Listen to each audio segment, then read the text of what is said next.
Dans la réalité, on ne peut pas concevoir que vous soyez un enfant de Dieu et que votre vie ne comporte rien de surnaturel. Diminue le truc là. On ne peut pas concevoir ça.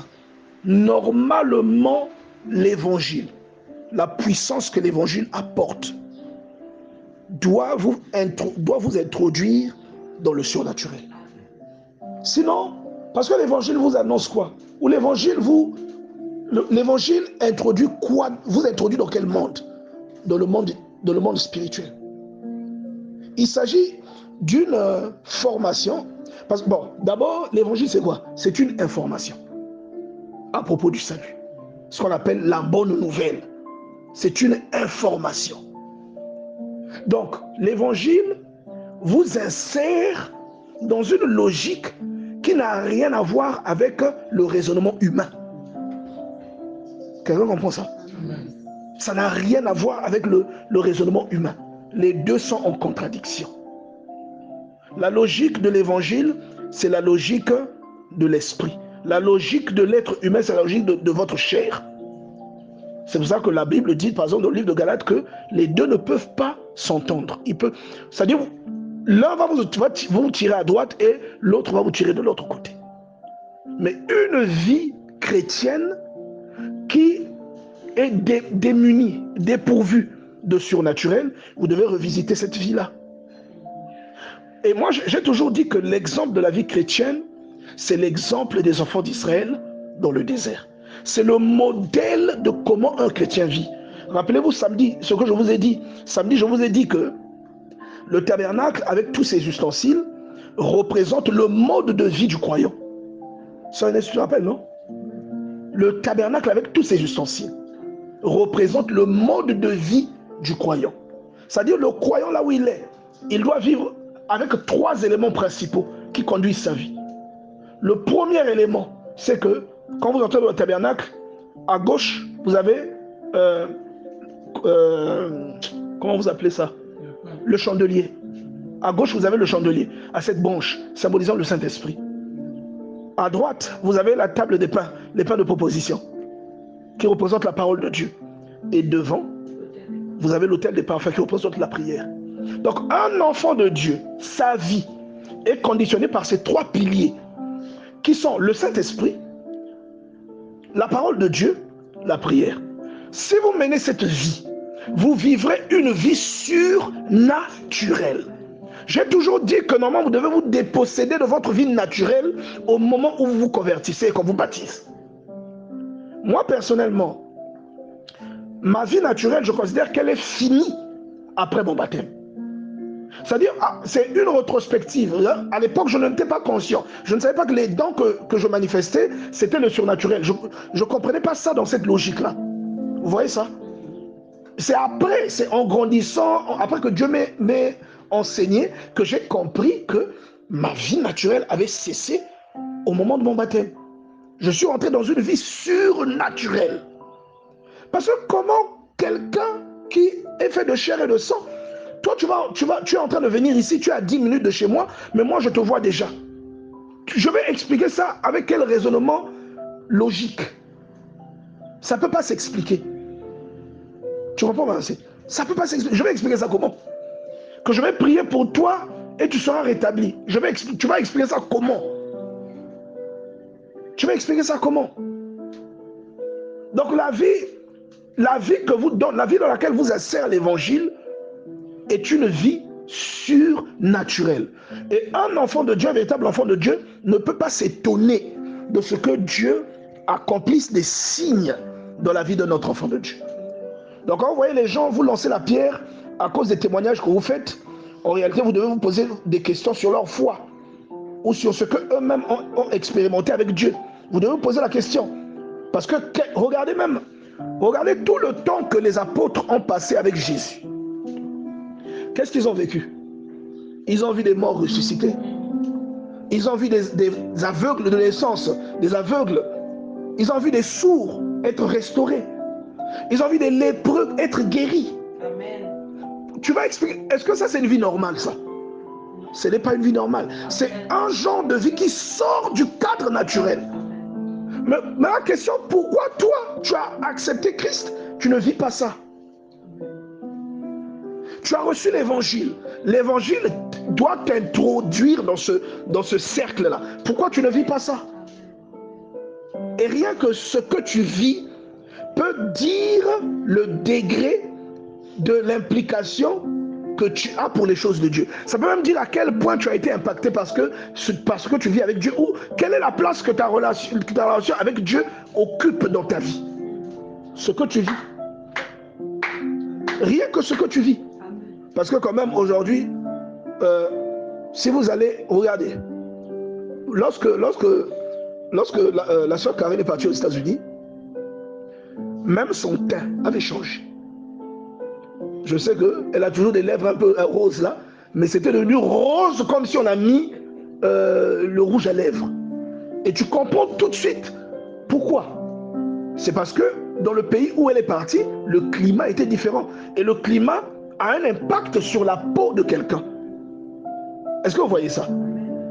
L'impact est différent. Donc, elle a été impactée, pas parce qu'elle a changé, non, parce qu'elle a changé de milieu. Amen. Donc, non, quand quelqu'un se convertit, il change de milieu, spirituellement.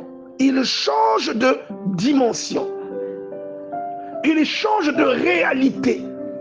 La réalité que tout le monde touche, pour la personne qui reçoit l'évangile, ce n'est plus une réalité. Parce que la réalité, c'est qu'on te dit que tu ne vas pas mettre au monde. Un jour, moi, on m'a dit ça, j'ai ri. Vous connaissez ce témoignage. Le docteur s'est même fâché. Vous riez pourquoi? Et le jour où mon fils est né, le docteur était là. Et comme Dieu sait faire les choses, il a fait comme s'il était mon jumeau. Pour que le docteur n'ait pas de doute. Est-ce que vous voyez ça? Donc, juste pour démontrer que la réalité, c'est ce que l'évangile t'annonce. La réalité, c'est ce que l'évangile t'annonce. Est-ce que vous comprenez ça? C'est ça la réalité. La réalité charnelle va te dire, par exemple, que si quelqu'un est paralysé, si quelqu'un est muet, il ne peut pas parler. Est-ce que vous comprenez? Mais la réalité spirituelle te dit que Paul a prié pour... Il n'a même pas prié pour lui. Il a dit une parole, il a commandé à un impotent de plus de 40 ans, un paralytique de plus de 40 ans, qui écoutait l'évangile pendant que Paul prêchait. Paul lui a dit, Paul l'a regardé. La Bible dit que le monsieur là, il avait plus de 40 ans, il n'avait jamais marché depuis sa naissance. Paul l'a regardé et lui a dit, lève-toi au nom de Jésus-Christ. Ce monsieur s'est levé. Quelle science peut accepter ça? Donc quand tu rentres dans le domaine de l'évangile, il faut bien savoir que tu mets ton pied dans une chose qui n'est pas logique, qui n'est pas normale, un raisonnement qui n'est pas rationnel. C'est même ça le vrai mot. L'évangile, ce que ça t'enseigne, qu'il y a un type qui est mort, qui est revenu à la vie. Rien que ça, c'est pas rationnel. Alléluia. Ça me fait même rire. Rien que ça. Et Dieu a choisi une chose irrationnelle pour en faire la base de la conviction des rachetés. Donc toi, pour être racheté, il faut que tu crois ce qui est irrationnel. Qu'il y a un type qui est venu dans le ventre d'une femme sans passer par la voie normale. C'est-à-dire qu'il n'y a pas eu de sémence d'homme mélangée avec l'ovule de cette femme-là. Vous comprenez ça? Non, acclame le Seigneur si tu comprends. Non mais les gars, on parle de quoi là? On parle de quoi? C'est pourquoi moi je suis surpris quand tu dis à quelqu'un, moi le Seigneur m'a pris, il m'a emmené au paradis. J'ai vu, il m'a emmené là où vont les saints. Il m'a emmené là. On doute. Quand tu dis ça, que la personne doute. Elle ne te dit pas, mais quand tu dis, c'est le moment que la personne choisit pour avaler la salive. Toi-même, tu comprends qu'elle est en train de douter de ce que tu dis. Et la personne est chrétienne. Elle a lu Paul déclarer dans le 2e livre de Corinthiens que je connais un homme, il a 14 ans, qui fut enlevé jusqu'au 3e ciel. Bon, Paul a vécu ça, pourquoi moi je ne vais pas le vivre? Pourquoi moi je ne vais pas vivre ça? Amen. Amen. C'est pas un péché, pourquoi Dieu va m'interdire ça? Quand tu racontes tes premières expériences, tu dis on m'a pris, on m'a emmené, on est arrivé à un premier endroit, on m'a pris et je criais. On va te dire le type là il est fou. Mais c'est pas ma faute si toi tu ne vis pas ça. Quelqu'un comprend ça? Ce sont des phénomènes normaux pour quelqu'un qui croit en Dieu. Et même la vie d'une personne qui croit en Dieu doit devenir surnaturelle. Il y a toujours un aspect dans ta vie, les gens ne voient pas clair. Comment tu fais ça? Tu vois? On a prié pour quelqu'un ici, dans les années 2010, là, on a prié pour quelqu'un. La personne a vomi ce qu'on appelle vulgairement la sorcellerie. Il y a un truc là qu'on donne à quelqu'un. Il a vomi ça. Est-ce que vous voyez? On a emmené un petit garçon de 4 ans ici qui ne parlait pas. Il s'appelait Chris. Il ne parlait pas. Il ne marchait pas. Il avait 4 ans. Il ne pouvait pas se tenir debout. Il ne pouvait que s'asseoir. On a prié pour lui ici. Je crois que j'ai prié pour lui 2 fois. La deuxième fois, là, quand ils sont partis, au cours de la semaine, l'enfant là s'est levé. Et après, ils ont fui. Comme les gens fuient toujours. Ça faisait 4 ans que l'enfant là ne marchait pas. Il s'est levé. Et c'est après dans la rue. Bon, moi, on m'avait appelé, ah, pasteur, l'enfant s'est levé, tout ça. Après, ils sont plus venus. Hein. Et c'est dans la rue, on croise ma femme, on dit, Christ parle maintenant, il parle. Est-ce que vous voyez ça? C'est pas surnaturel, ça. C'est surnaturel. C'est pas quelque chose de naturel. C'est pas quelque chose de rationnel. Si tu racontes ça aux gens, et même c'est là qu'on voit si tu as la foi en Dieu ou pas. Parce que quand on te raconte ça, tu doutes. Ça veut dire que tu ne crois pas que Jésus est mort et ressuscité. Tu ne crois même pas qu'il est monté au ciel. Tu imagines un type, Gloria, il est en train de monter dans les cieux. Bon, tu vas expliquer ça comment que un type qui pèse peut-être 75 kilos, 80 kilos, il est en train de monter comme ça pour aller jusqu'au ciel. Toi, tu crois à ça? Non, dis la vérité, tu crois à ça? Parfois, tu acceptes seulement parce que tu ne veux pas pécher. Mais la cause au fond du cœur, oh, donc il était debout, après il est monté. Ah, tu vas bouder. Imagine, mets-toi à la place de Moïse. Tu vas dire, mais le Dieu là, est-ce qu'il se rend compte de ce qu'il me demande? Mets-toi devant la mer et tends le bâton fond la mer. Est-ce que moi, je peux fondre la mer? Tu comprends ça? C'est pourquoi normalement quelqu'un... Voilà pourquoi la Bible dit que sans la foi, il est impossible de plaire à Dieu. Parce que la première dimension dans laquelle tu t'insères après ta conversion, c'est une dimension irrationnelle. Elle n'est pas rationnelle, la dimension là. C'est la dimension où on te raconte que des squelettes peuvent ressusciter des morts. Une dimension où on te raconte qu'une vierge va tomber enceinte sans connaître un homme. Quelle folie! Tu vas croire ça comment? Tu vas croire ça comment? Qu'une femme tombe enceinte sans passer par l'acte sexuel. Encore, mais sans recevoir une sémence masculine. Tu vas croire ça comment?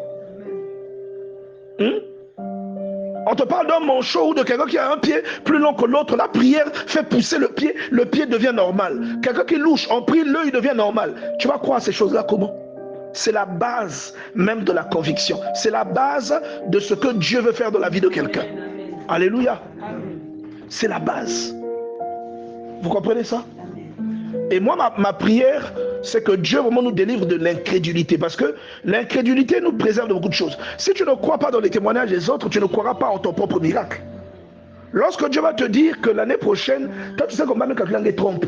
Mais il te dit tu auras un enfant. Tu croiras ça comment? Si tu ne crois pas le surnaturel, tu croiras ces choses-là comment? Est-ce que tu vois ça? L'apôtre Paul parle de l'évangile comme d'une folie. Une folie. Alléluia.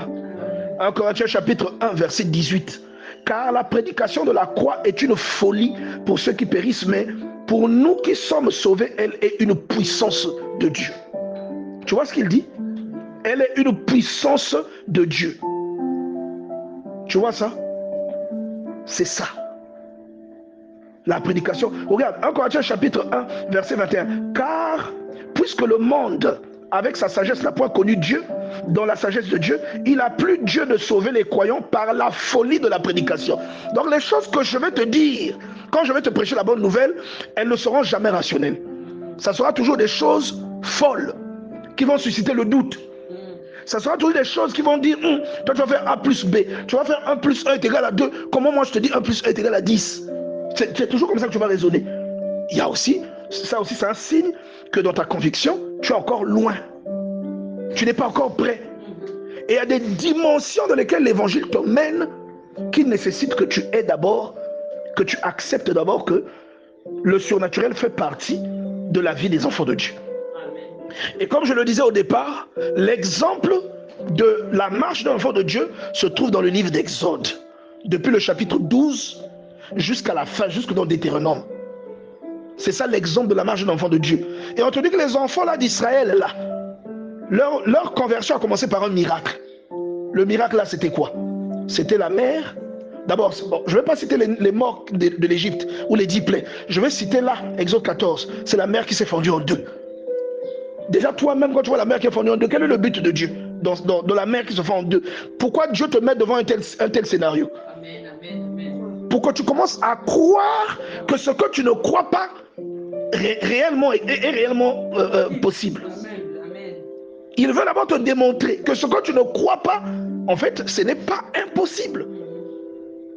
Donc, il t'introduit. C'est pourquoi, mon ami, ne limite pas Dieu. Ne limite pas Dieu. Ce que Dieu t'a annoncé viendra. Amen. Ne limite pas Dieu. Il faut que tu commences à croire dès aujourd'hui. Les cheveux blancs commencent à sortir. Dieu a dit ça va venir, ça viendra. Et c'est quand tu t'agrippes aux promesses de Dieu que même ta conviction prend un sens. Ça prend tout son sens. Parce que rien que la conviction elle-même, c'est une folie. Vous voyez, l'apôtre Paul dit que c'est une folie, non? C'est une folie.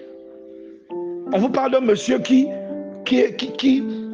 vivait au ciel, qui a pris un corps, qui s'est laissé tabasser, qui s'est laissé crucifier, humilier.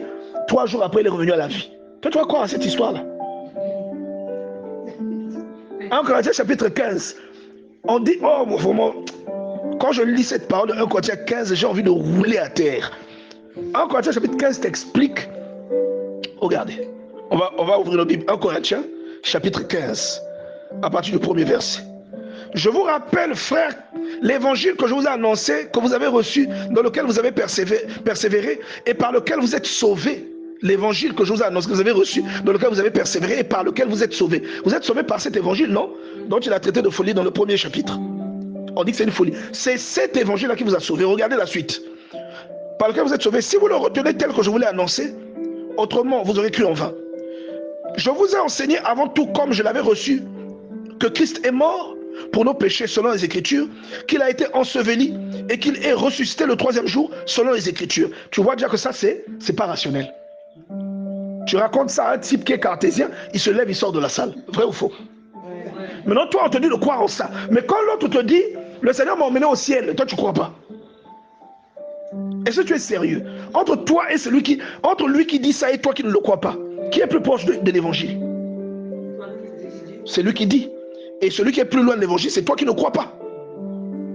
Tu vois ça?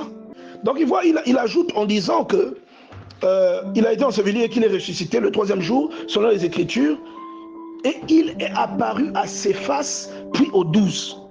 Ensuite, il est apparu à plus de 500 frères à la fois, dont la plupart sont encore vivants et dont quelques-uns sont morts. Et ensuite, il est apparu à Jacques, puis à tous les apôtres.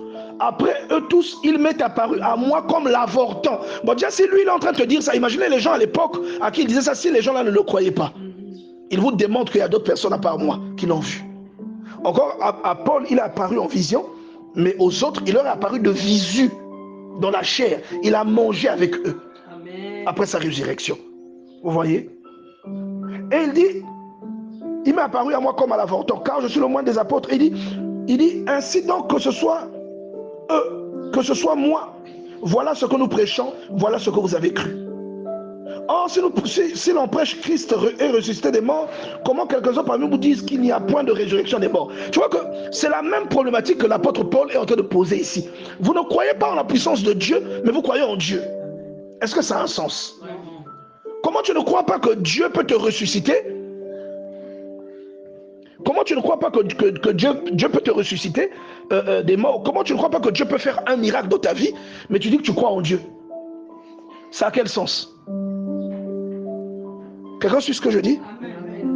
Ça n'a pas de sens. Comment tu peux croire comment tu peux dire que tu crois en Dieu, mais tu ne crois pas que Dieu peut te donner le mariage? Parce que tu as un œil troué. Comment tu peux croire en Dieu, mais tu ne crois pas qu'il peut te donner des enfants? Parce que tu as des myomes. Comment? Donc le Dieu dans lequel tu crois là, il est comment? Ce que l'évangile a fait en toi, en fait, c'est quoi?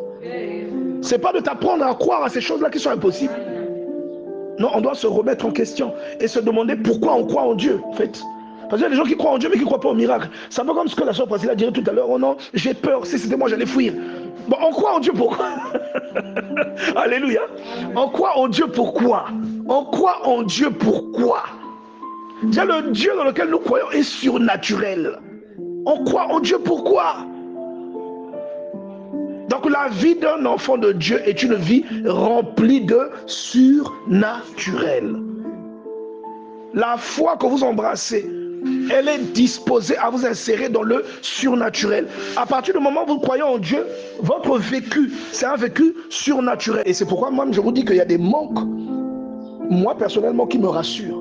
Il y a des manques, il y a des choses anormales. Quand elles t'arrivent, elles doivent te rassurer. Parce que ces choses-là sont la preuve. Parce que ce n'est pas logique que toi, avec ce que tu expérimentes, que tu aies ces limitations-là. Donc c'est une preuve que cette limitation prépare une gloire dans ta vie. C'est comme ce que vous pouvez voir les exemples que j'ai l'habitude de prendre de Isaac qui se marie, mais il n'a pas d'enfant. Et tout le monde a la preuve que c'est un mariage de Dieu. Mais il n'a pas d'enfant avec cette femme. Ils font 20 ans, bien aimé. Toi seulement 2 ans, 1 an, 3 ans. Des fois quand tu vas au lit, c'est pour pleurer toute la nuit. Tu te réveilles, les yeux sont rouges. Mais tu dis, oh, Nzambe Isaac, Nzambe. Toi tu sais ce qu'Isaac a vécu. Quand on s'engage avec Dieu, on doit savoir dans quoi on s'engage. On s'engage dans une... Regarde, s'il n'y a pas de complications, le surnaturel viendra comment? S'il n'y a pas de limitation, s'il n'y a pas d'impossibilité, s'il n'y a pas de cas où les gens, ça a pourri. Bon, le surnaturel viendra comment? Le témoignage viendra comment? Si Tabitha ne meurt pas, le témoignage viendra d'où? Si Aîné n'est pas paralysé depuis 8 ans, et que Pierre vient lui dire, ah Aîné, arrête tes histoires, lève-toi. Bon, le témoignage viendra d'où? Il faut que Aîné soit malade, pas depuis un jour, pas depuis une semaine, mais depuis 8 ans, qu'il soit paralysé. Pour que tous ceux qui sont là sachent que Dieu est puissant. Aîné devient quoi? Un panneau publicitaire. Amen. Il fait la publicité du miracle. Parce que tout le monde connaît sa condition. C'est comme ce qu'on racontait sur le frère Yann Jonathan. Et je suis en train de dire à plusieurs personnes, le frère Yann Jonathan sera le témoignage de beaucoup de gens ici. Vous allez voir le miracle de Dieu dans sa vie. Et les gens, le miracle est là. Tous ceux qui disaient, nous sommes dans les coins. Alléluia. Vous voyez? Parce que s'il n'y a pas d'anomalie, s'il n'y a pas d'impossibilité, à quoi ça sert que je crois dans l'histoire d'un bonhomme qui est mort et qui est ressuscité? Ça va me servir à quoi? Déjà, l'histoire là, le fondement déjà est surnaturel. L'évangile, déjà, sa base est surnaturelle. Ça veut dire que le surnaturel, là, moi, je dois le vivre. Amen. Sinon, à quoi ça sert? Le contrat entre lui et moi, c'est lequel? C'est seulement que quand je vais mourir, je vais au ciel. Non! Le surnaturel, je dois le vivre. Comme les enfants d'Israël ont vécu le surnaturel le long de leur traversée du désert. Ils ont vécu le surnaturel. Est-ce que quelqu'un avec moi lève la main vraiment si cette parole te concerne? Ils ont vécu le surnaturel. Donc depuis la mer qui s'ouvre, c'est pour leur annoncer la couleur. Vous n'êtes pas avec votre camarade, vous êtes avec Dieu. Moi je ne sais pas toi avec qui tu penses que tu marches. Mais moi je marche avec un Dieu qui a pris la sœur exaucée, qui avait raté un cours. Nous étions tous au courant qu'elle avait raté ce cours-là, parce que c'est un jour férié, mais que les gens se sont retrouvés à l'école sans qu'elle ne le sache. Et le jour du bac, c'est cette leçon qui est venue, la guerre d'Algérie.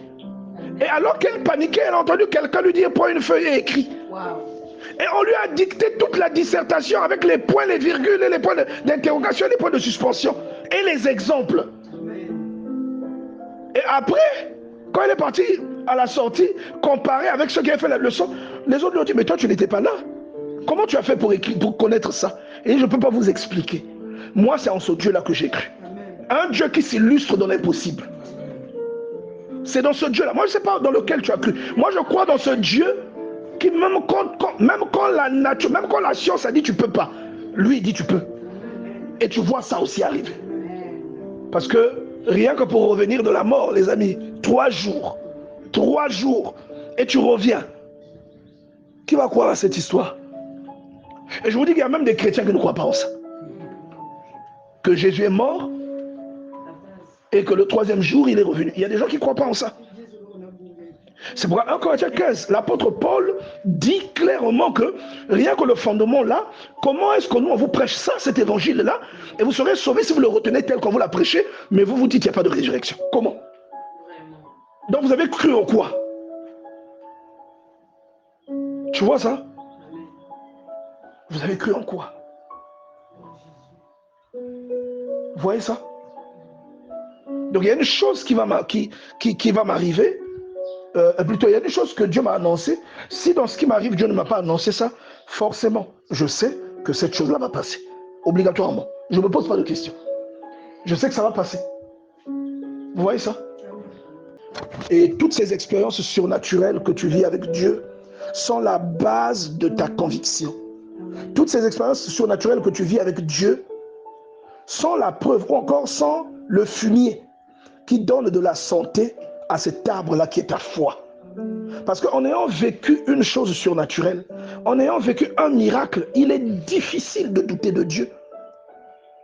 Lorsqu'on est déjà mûr, parce que les enfants d'Israël ont vécu des miracles pendant 40 ans, ils n'ont pas cru en Dieu. Mais lorsque quelqu'un comme Aîné, par exemple, qui était paralysé depuis 8 ans, il a vu Pierre venir lui dire « Lève-toi » et la paralysie est finie. C'est difficile que Aîné retourne dans le péché. Quelqu'un comme le mendiant qui se tenait là à l'entrée du temple, que Pierre et Jean ont guéri. Mais le mendiant là, c'est difficile qu'il ne croit plus. C'est difficile pour lui de ne pas être chrétien.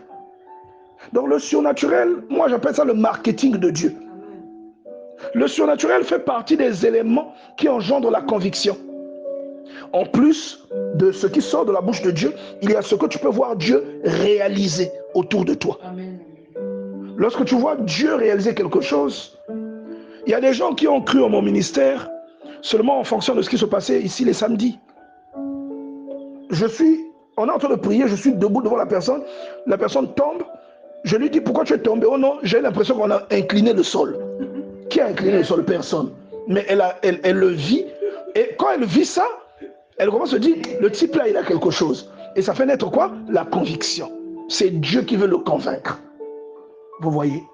Donc le surnaturel est indissociable de l'évangile.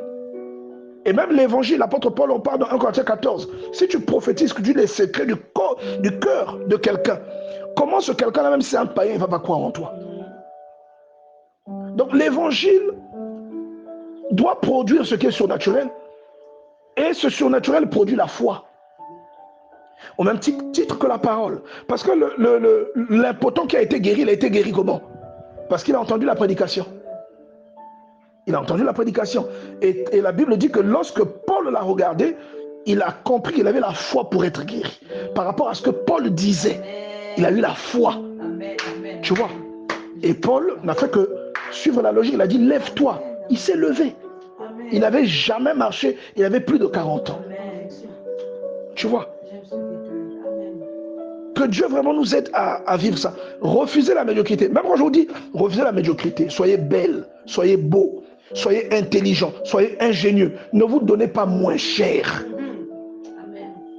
Ne vendez pas votre peau moins cher. Amen. Vous valez quelque chose de glorieux. Amen.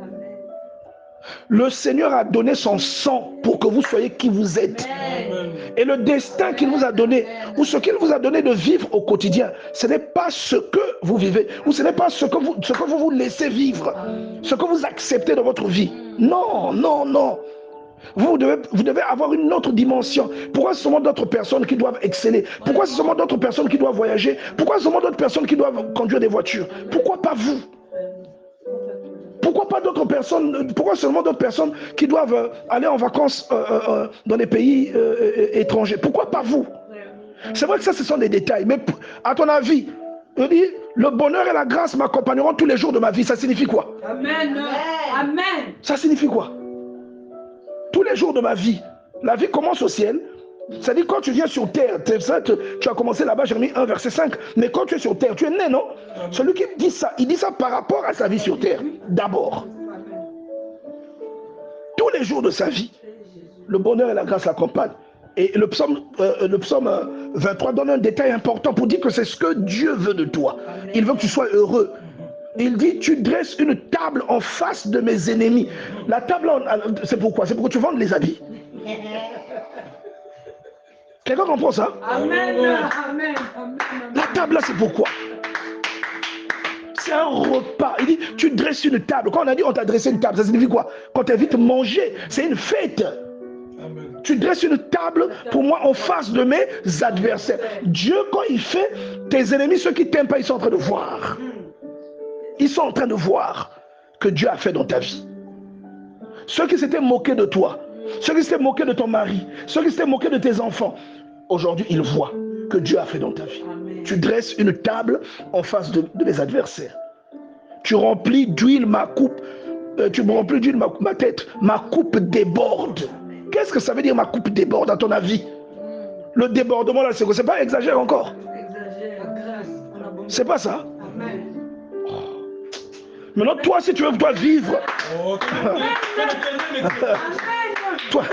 toi, si tu veux continuer à vivre la vie que tu vis, ça c'est toi et ton Dieu. Moi, je sais ce à quoi Dieu m'a appelé. Et je pense qu'il y a déjà des signes que tu vois dans ma vie qui démontrent que Dieu m'a appelé à quelque chose de beaucoup plus grand même que ce que tu vois.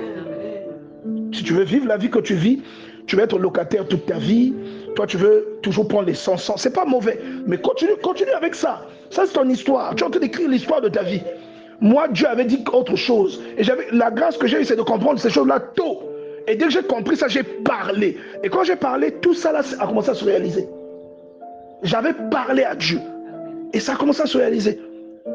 J'avais dit à Dieu, jamais quelqu'un ne se lèvera pour venir régler mes problèmes parce que je me suis chamaillé avec ma femme. Alléluia. Ou bien que je me suis bagarré, que j'ai tapé ma femme, ou qu'on m'a attrapé avec une... Jamais quelqu'un ne viendra chez moi régler mes problèmes. Je vivrai en harmonie Amen. Avec ma femme. Amen. On va rester amoureux. Et c'est ce que je vis. Voilà pourquoi tu vois, je suis toujours souriant. Tu es le pasteur, il fait que grossir. Pourquoi? Mais c'est tout ça. Parce que je suis toujours de bonne humeur. On prend bien soin de moi. Et ne voyez pas quand il fait le dur devant vous. Hein? On prend soin de moi. Vous demandez à Manassé, il va vous dire. Correctement. Et ça, c'est des choses que je demandais à Dieu. Je suis allé plus loin. Je disais même à Dieu, comme chez nous, moi j'étais le seul garçon. Je suis le seul garçon. Mes parents n'ont eu qu'un seul garçon, c'est moi. Les autres, le reste, c'est des femmes. Donc j'ai grandi au milieu des femmes. Et chez nous, la cuisine qu'on faisait était toujours tokos. La cuisine qu'on faisait était toujours excellente. Et c'était pas que la cuisine traditionnelle, mais on faisait des gâteaux. Il y avait toujours des choses, des yaourts, des choses comme ça. Et je disais toujours à Dieu, le jour où moi je quitterai la maison de mes parents, que je veux me marier, je ne veux pas être dépaysé. Et Dieu, avant même que je dise cette parole, avait pris le soin d'insérer ma femme dans un tel programme pour que de là où elle est sortie, qu'elle ait eu la formation qui fait que quand elle prépare, j'ai l'impression que c'est seulement ma maman, c'est seulement ma soeur qui a préparé. Je n'ai jamais été dépaysé. Vous voyez ça? Ça aussi c'est surnaturel parce que c'est une chose que tu demandes à Dieu. Quand la soeur Karen est tombée enceinte, j'ai dit à Dieu, bon je savais déjà que ça allait être un garçon, j'ai dit à Dieu la description que je voulais pour mon enfant. J'ai dit, je veux qu'il soit ma photocopie. J'ai dit, mais je veux qu'il ait le teint de sa maman. Donc, tout ce que j'ai dit, c'est ce que vous voyez chez le frère Jonathan. Tout ce que j'avais dit. Et c'est ce que je fais. J'ai dit, après lui, je veux ça. Après, et c'est ça aussi que j'aurai. Vous comprenez ça? C'est ça aussi. Donc, tout ça, c'est quoi? Mais pourquoi vous n'osez pas? Dis à ton voisin, il faut oser. Osez demander à Dieu une chose qui n'est pas encore là, mais dans laquelle vous croyez, vous savez qu'il peut vous la donner. Amen. Faites des caprices. Amen, amen. Tu vois, à l'époque, je travaillais encore dans l'informatique. Il y a des collègues qui me disaient, j'avais une 90 coupée. Il y a un collègue il y avait deux, un papa et puis un collègue quand même un aîné, qui me disait toujours, Théo, toi, la voiture là, elle ne te vaut plus. La 90 là ne te vaut plus. Moi, Mais qu'est-ce que donc je me disais, bon, je vais peut-être acheter une cuisse de poulet ou je sais pas quoi. Bien aimé. Il a la voiture. Un jour, j'ai prêché sur la foi, le don de la foi. Et j'ai dit devant tout le monde ici, le don de la foi. J'ai dit, dans 3 mois, retenez cette date, dans 3 mois, j'aurai une RAV4. À l'époque, les RAV4, c'était pas n'importe qui. Hein. C'était pas n'importe qui. Vous voyez ça? J'ai dit, retenez. Et même à la fin, il y a des gens qui sont venus me dire, non, pasteur, ce que tu as dit, imagine un peu si ça n'arrive pas. J'ai dit, ça n'arrive pas, ça veut dire tout ce que j'ai dit ici, c'est un mensonge. Et je prêche cette parole, je ne suis même pas, c'est-à-dire que je n'ai même pas le début du prix d'une RAV4. Et j'ai un salaire qui, en 3 mois, ne me permet pas de m'acheter une RAV4 à l'époque. Jeune, très jeune. Vous voyez ça? Mais quand même, au bout de 3 mois, j'ai eu suffisamment d'argent. Et moi, même quand je disais RAV4, je pensais 3 portières. Parce que c'était vraiment la mode, hein, les 3 portières au début. Là, c'est souvent les Wara qui en avaient. Quand ça commençait un peu à apparaître. Et qu'est-ce que Dieu fait?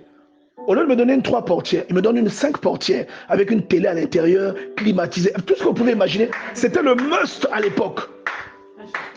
Les gens commençaient à dire, je suis magicien. Un jour, ils sont arrivés, ils ont vu la RAV4. Je leur ai dit, vous vous rappelez, il y a 3 mois. Et ils se sont rappelés, oui, pasteur, il dit, la voiture en question est là. Les gens acclament, c'est ça.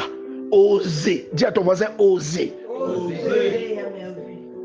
Le Dieu que vous avez reçu, vous êtes entré dans ce dans quoi il vous a appelé pour vivre quoi? Le surnaturel. La prédication de la croix est surnaturelle. C'est une folie. L'apôtre Paul parle d'une folie. Il dit que c'est une folie. Est-ce que quelqu'un comprend ça? Vous voyez une folie, ce que ça veut dire une folie? Ça veut dire quoi la folie? Vous-même essayez seulement d'imaginer. C'est quelque chose qui n'est pas logique, qui n'est pas rationnel, qui est impensable, qui n'a même pas de sens. C'est ça que nous devons comprendre. Vous voyez ça? Alléluia. Amen. La Bible dit, 1 Corinthiens chapitre 2, verset 14. Mais l'homme animal ne reçoit pas les choses de l'Esprit de Dieu, car elles sont une folie pour lui. Il faut déjà savoir que quand il y a un miracle dans lequel toi tu ne crois pas, que Dieu peut le faire pour toi. Quand quelqu'un te dit qu'il a vécu un miracle que tu ne crois pas, qu'il a eu une vision que tu ne crois pas, qu'il a expérimenté le surnaturel que tu ne crois pas, toi-même tu sais déjà tu es quel genre d'homme. Tu es un homme animal parce que tu ne reçois pas ça. Tu n'acceptes pas ces choses-là. Tu acceptes seulement quand c'est écrit dans la Bible. Mais quand un frère te dit qu'il a vécu ça, toi tu n'acceptes pas. C'est une folie. Alléluia. Amen. Pour toi c'est une folie. Et Paul a parlé de toi. 1 Corinthiens chapitre 2 verset 14. Mais l'homme animal ne reçoit pas les choses de l'Esprit de Dieu, car elles sont une folie pour lui et il ne peut les connaître parce que c'est spirituellement qu'on en juge. 1 Corinthiens chapitre 3 verset 19. Car la sagesse de ce monde est une folie devant Dieu. Et aussi il est écrit, donc ce que toi tu crois impossible, tu penses que tu es sage en croyant ça, en disant que les morts ne ressuscitent pas. Toi tu penses que c'est être sage, être responsable, sérieux et cartésien. Dieu te dit qu'à ses yeux c'est de la folie.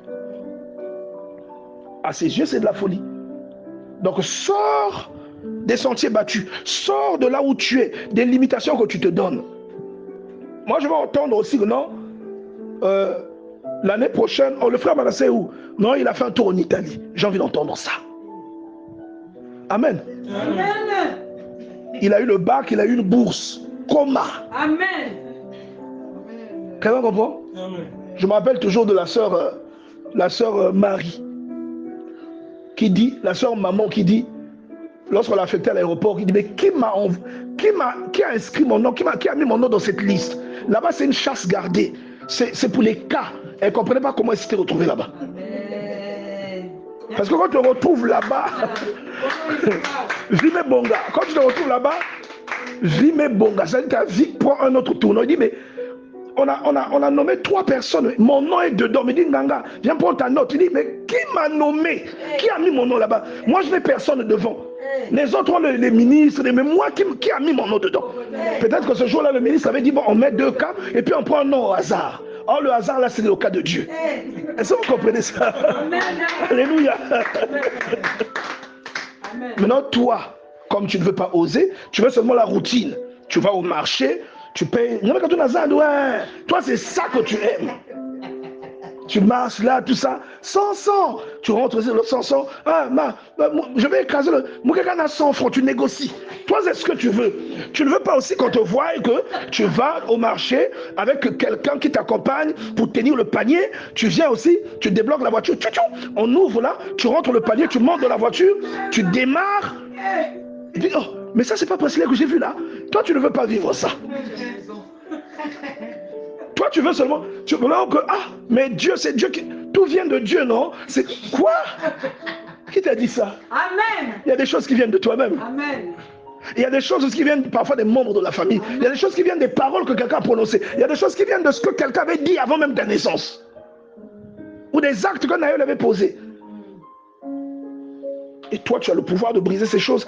Il faut oser. Dis à ton voisin, il faut oser. Il faut oser. Donc, va vers le surnaturel.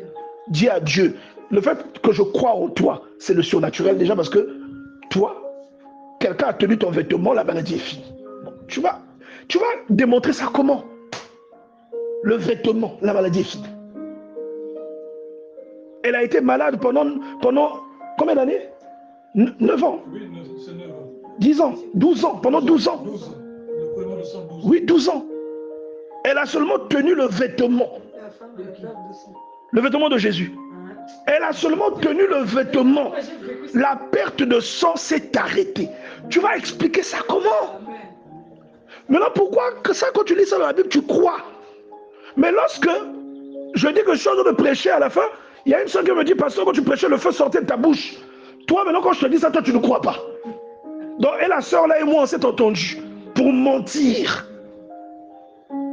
Pourquoi tu vas croire quand c'est la Bible?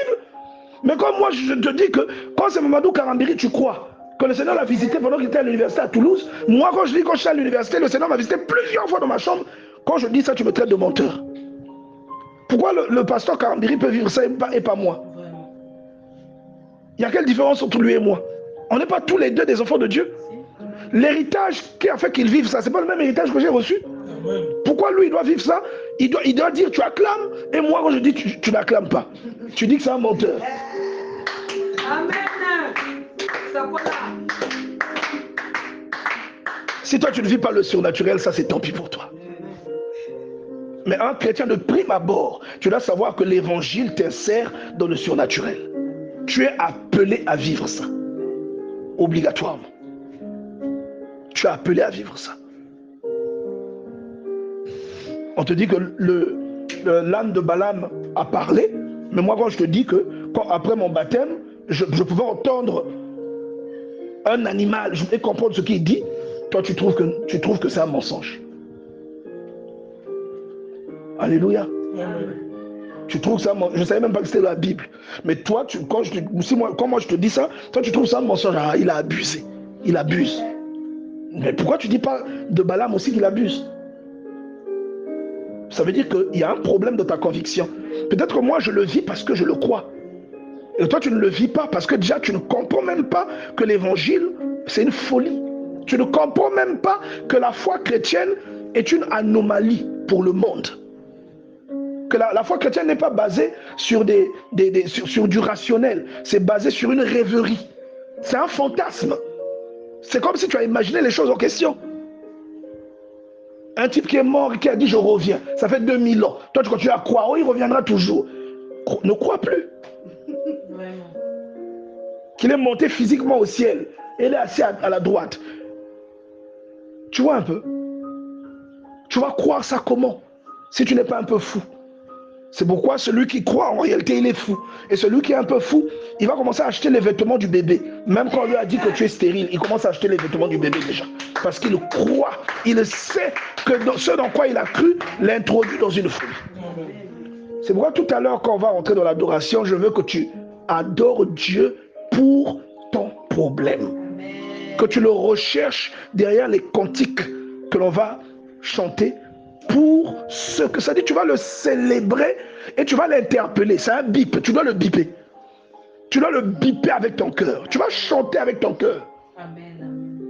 Tu dois chanter avec ton cœur. Que je t'élève parce que je crois ce que tu m'as montré dans le sommeil. Je crois que tu m'as appelé à vivre le surnaturel. Les témoignages, ce n'est pas seulement pour un tel. Moi aussi, je veux témoigner. Je crois, là où tu m'emmènes, je crois que tu peux réaliser ce que les gens disent que je ne peux pas vivre. Tu gagnes 200 000 francs, tu dis, Seigneur, je crois que je peux acheter une maison d'ici 2 ans. D'abord, je vais exagérer, d'ici 1 an, je peux le faire. Tu le déclares et tu verras que ça va s'accomplir. Tu vois ça? Ça va s'accomplir. Non, que Dieu te bénisse, acclame le Seigneur, s'il te plaît.